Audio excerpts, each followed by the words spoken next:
Mental. Merci. Ouais. Philippe Coutou. Rapidement. Ah bah ouais, bien sûr.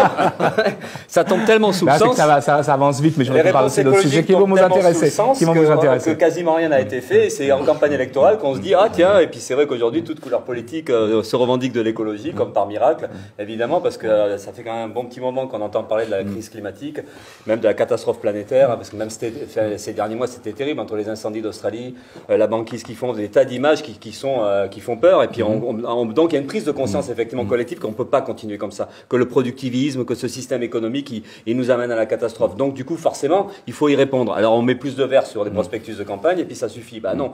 Donc après, c'est vrai que qu'est-ce qu'il y aurait? Nous, on pense qu'il y a des mesures d'urgence, puisqu'il y a une urgence climatique, donc il y a des mesures d'urgence. Alors c'est vrai que M. Hormick a abordé certains aspects. Nous, on est d'accord sur pas mal de choses. Évidemment, les espaces verts, évidemment, enfin tout ça.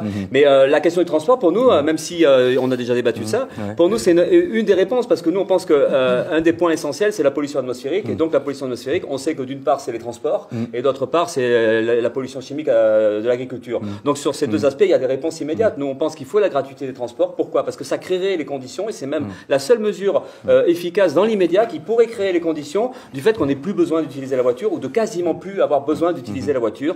Ensuite, sur la question du transport des marchandises, c'est réutiliser le train, transporter les marchandises par le train, donc de redévelopper le fret, et remettre en marche des tas de lignes de voies ferrées qui ont été fermées, des gares qui ont été fermées, donc, et là, c'est aussi voyageurs et donc transport de marchandises. Donc ça, c'est l'aspect plan de circulation. Alors après, évidemment, on est d'accord pour le vélo, on est d'accord pour les mobilités douces et tout ça. En ce qui concerne mobilité, d'ailleurs, on en parle très peu, mais c'est aussi la question de comment les personnes en situation de handicap, elles, peuvent bouger mieux que c'est le cas aujourd'hui. Donc il y aura aussi des tas de politiques à mettre en œuvre pour pouvoir les aider, parce que c'est quand même très compliqué quand on discute avec ou les malentendants, les malvoyants, y compris les handicapés moteurs. Donc ça, c'est un aspect aussi important de la mobilité.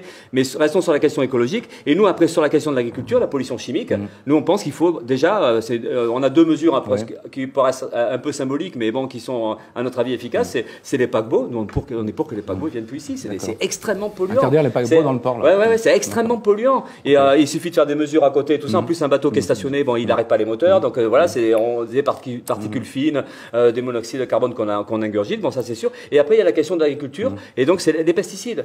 Parce que même si les pesticides, c'est pas à Bordeaux, et on sait que c'est interdit aujourd'hui dans l'utilisation des pouvoirs publics, mais n'empêche que l'agriculture qui est autour utilise les pesticides, et on sait qu'à Bordeaux, des mesures sont faites, on ingurgite des pesticides. Donc, donc il faut des mesures radicales, il faut arrêter ça, interdire ça, et après, à côté, bon, ben, nous, on est pour aussi l'autonomie alimentaire, donc on pense que tout ça, ça contribue aussi à un paysage écologique dans Bordeaux, c'est qu'on est pour les jardins ouvriers, on est pour redévelopper ça, on est pour, comme à une époque, du côté de Bègle ou du côté des Innes, il y avait pas mal de maraîchers. Aujourd'hui, on sait très bien qu'il y a des jeunes agriculteurs qui auraient envie, mais il n'y a pas d'aide, et donc nous, on pense que la municipalité et l'agglomération devraient être là pour justement faciliter ça, encourager ça, et de manière à développer ce qu'on appelle une autonomie alimentaire, et puis discuter après à plein de sujets, la question des cantines pour les enfants, de bien les nourrir et tout ça. Bon, tout ça, il y a plein de choses à discuter, il y a plein d'idées, mais il y a des mesures d'urgence, on pense... Une dynamique verte, on va dire. Thomas, non, je voudrais... Après, je finis avec vous, Pierre. Moi, je voudrais revenir